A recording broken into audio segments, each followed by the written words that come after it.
रामायण और कई कथाओं के अनुसार वानर राज बाली एक प्रसिद्ध पात्र है। वह किष्किंधा के राजा थे जो अपने समय के सबसे बलशाली वानर माने जाते थे। उनकी पराक्रम के कारण वानर राज्य बहुत समृद्ध और शक्तिशाली था। बाली के पास एक अद्भुत वरदान था, जो भी उससे युद्ध करता उसकी आधी शक्ति बाली को मिल जाती थी।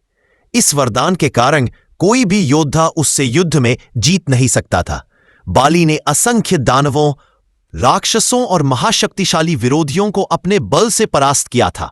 एक बार मायावी नामक राक्षस से युद्ध करते हुए बाली गुफा में चले गए। बहुत देर तक वह बाहर नहीं आया तो सुग्रीव ने सोचा कि बाली मारे गए हैं। उसने गुफा के द्वार को पत्थर से बंद कर दिया और राज्य संभाल लिया।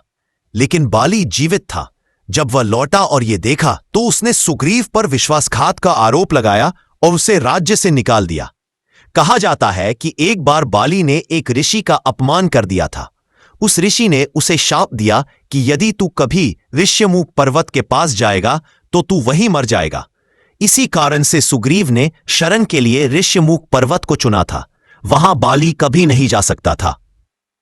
कुछ कथा में कहा गया है कि जब रावण ने सुना कि एक वानरराज बाली नामक योद्धा उसकी समान शक्ति रखता है तो उसने बाली को चुनौती दी।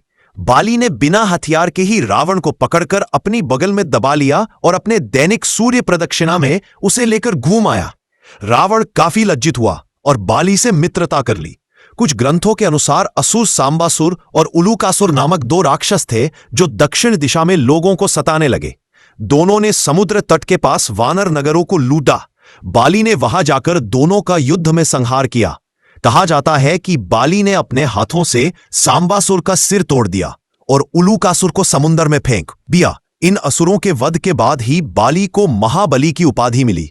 बाली ने कुछ ऐसे कार्य भी किए थे जिस कारण उसका पात्र अहंकार, शक्ति के दुरुपयोग और धर्म से विचलन का प्रतीक माना जाता है।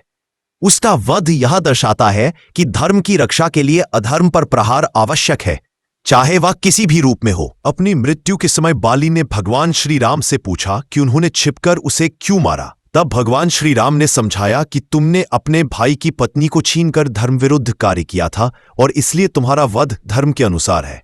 अंत में बाली ने अपनी भूल स्वीकार की और अपने पुत्र अंगद को राम और सुग्रीव की सेवा में सौंप दिया। कहा जाता है कि जब बाली मरा तब उसकी आत्मा सीधे स्वर्गलोक को गई। इससे स्पष्ट होता है कि भगवान श्री राम द्वारा किया गया वध दंड नहीं बल्कि बाली का उद्धार था। अगर आपको हमारी जानकारी अच्छी लगी तो प्लीज आप हमारे चैनल को लाइक, शेयर और सब्सक्राइब जरूर करें, जिससे हम आपके लिए और भी बेहतरीन जानकारियां लाते रहें।